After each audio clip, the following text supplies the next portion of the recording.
Programang ito ay rated SPG, striktong patnubay at gabay ng magulang ang kailangan. Ipinagdiwang nga nila Lucio ang pagkamatay ni Mr. Wu at Roy.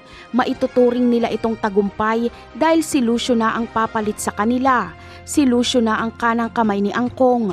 Pero darating ang araw na si Lucio na ang magiging leader ng Red Phoenix dahil papatayin niya si Angkong sa tamang panahon.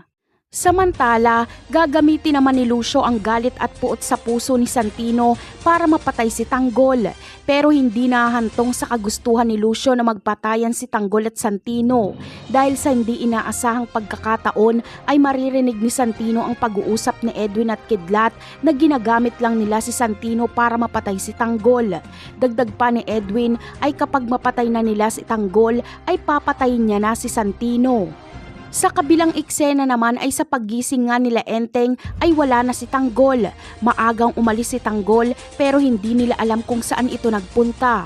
Pero tama ang hinala nila Divina na umuwi ito sa San Dimas para patayin si Rigor. Galit na galit nga itong si Tanggol at nagwala agad at pinagsisira ang kanilang bilyaran. Hinahanap niya si Rigor para magtuos sila. Pero ang tunay na layunin talaga ni Tanggol ay makausap si Marites dahil gusto niyang klaruhin dito kung sino ang kanyang ama. Kapag maabutan o makita ni Tanggol si David ay siguradong uupakan siya ni Tanggol dahil sigurado nga harang si David sa daraanan ni Tanggol.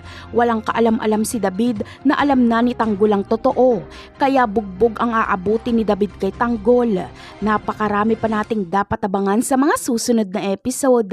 Paalam!